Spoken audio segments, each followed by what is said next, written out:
fala como não tem ninguém, não tem nada que pode limitar o que ele está fazendo. Falando como ele é quase um Deus.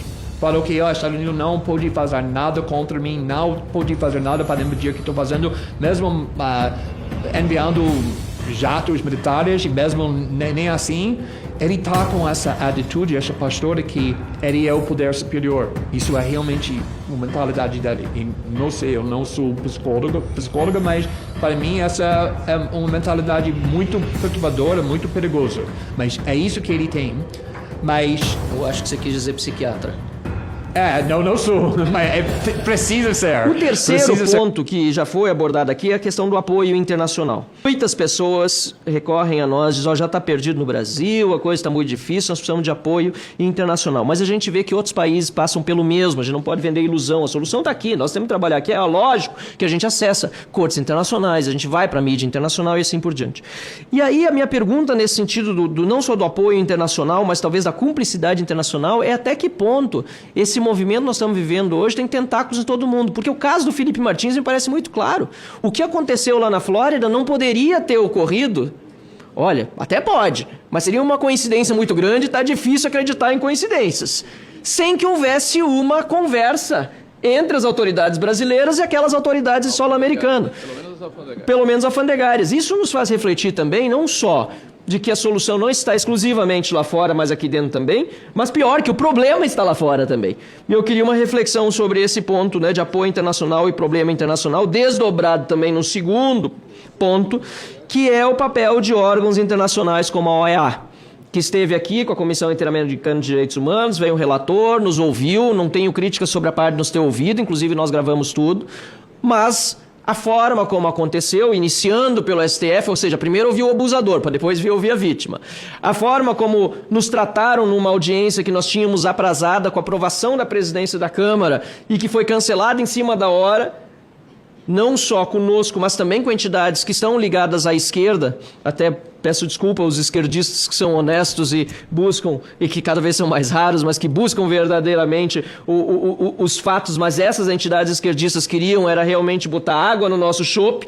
Não só elas estavam lá em Washington, Glenn, quando foi marcada a audiência pública que depois foi cancelada, adiada, mas até hoje não foi realizada, como nós recebemos como uma compensação, uma audiência secreta, porque não queriam nem que fosse gravada, certo? Uma audiência secreta, enquanto aquelas entidades foram recebidas com pompa e circunstância numa audiência sobre outro assunto, cujo tema já nem me lembro, mas também não importa, porque não era relacionado à audiência que tinha sido marcada. Então eu queria entender um pouco melhor qual a sua visão sobre sobre o papel dessas entidades, esses órgãos multilaterais, OEA e tantos outros, que precisariam estar nesse momento justamente defendendo direitos humanos, defendendo os cidadãos dos países signatários contra a censura, a liberdade de imprensa, e me parece que viraram mais um órgão burocrático em que o pessoal que está lá está adorando ganhar diário para viajar, participar dos círculos mais íntimos do poder, tomando lá whiskyzinho e vinho, mas na hora do vamos ver de defender direitos humanos mesmo,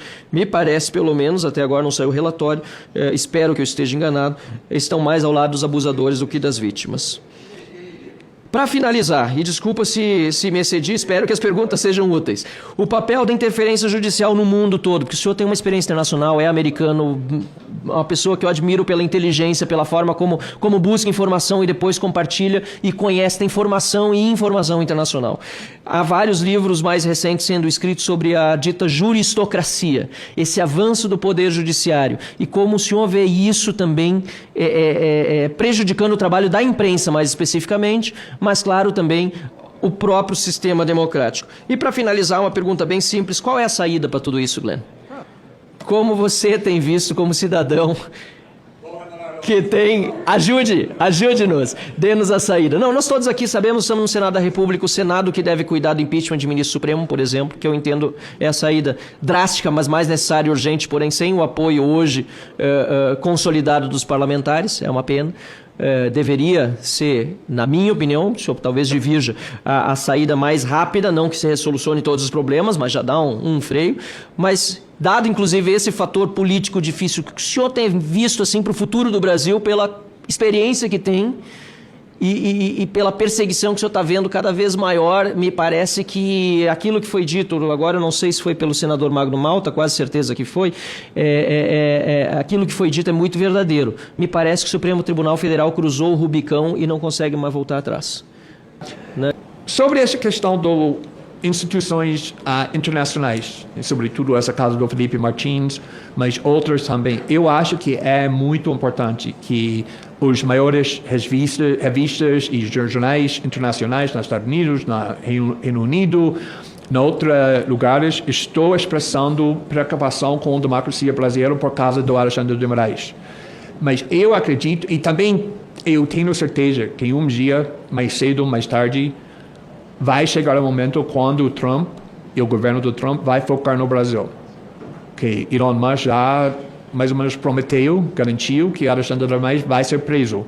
E ele não é uma pessoa que esquece coisas assim com facilidade. Então, eu sei que tem muitas pessoas bem alto no governo que está levando essa pergunta, mas no caso do Felipe Martins, acho que é uma oportunidade de usar esse aspecto internacional, porque neste caso não foi só uma decisão corrupta que eu falaria do Moraes prendendo o Felipe Martins.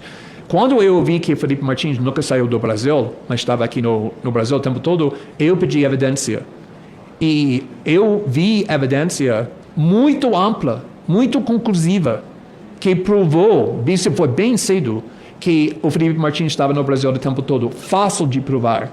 E mesmo o PGR manifestou para ele ser solto porque as acusações foram falsas. E o Moraes rejeitou esse pedido do PGR e manteve essa prisão mais 4 meses.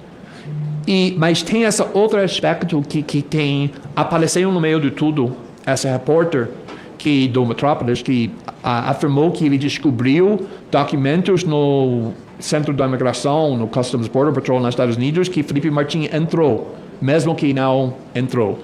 E o Alexandre de Moraes usou isso para justificar continuando a prisão dele. Só que sabemos que esses documentos são falsos. Ele nunca entrou. Como apareceu, no meio de tudo, um documento perfeito para justificar a prisão do Felipe Martins? Isso não é sobre o Brasil, isso é sobre os Estados Unidos. Então, estou fazendo tudo para publicar isso, já fiz reportagens sobre isso, estou falando com membros do Congresso, porque isso tem que ser investigado, porque acho que isso pode realmente elevar alguma coisa bem incriminado.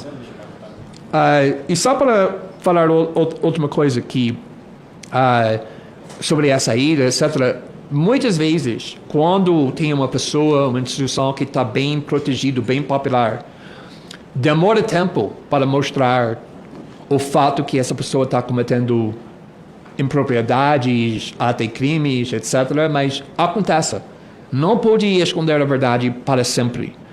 E aqui no Brasil tem muitas pessoas querendo proteger Alexandre de Moraes independentemente da evidência por causa do fato que eu disse antes.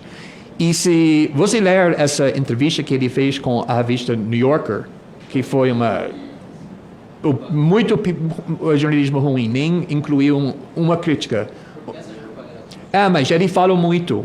E o que ele está falando, ele fala como não tem ninguém, não tem nada que pode limitar o que ele está fazendo. Falando como ele é quase um Deus. Falou que os Estados Unidos não pode fazer nada contra mim, não pode fazer nada para impedir o que estou fazendo, mesmo enviando jatos militares, e mesmo nem assim, ele está com essa atitude, essa postura que ele é o poder superior. Isso é realmente a mentalidade dele. E não sei, eu não sou psicóloga, mas para mim essa é uma mentalidade muito perturbadora, muito perigosa. Mas é isso que ele tem. Mas eu acho que você quis dizer psiquiatra. Não sou, mas precisa ser para, mas não é difícil para analisar essa entrevista, mas eu falaria que a única coisa que consigo pensar como uma saída é continuar mostrar toda a evidência que existe, mas também enfatizando que a evidência que já temos mostra. E um dia, mais cedo ou mais tarde, eu acredito que o valor do Alexandre de Moraes vai diminuir muito e ele vai ficar mais vulnerável, mas o momento aqui não chegou.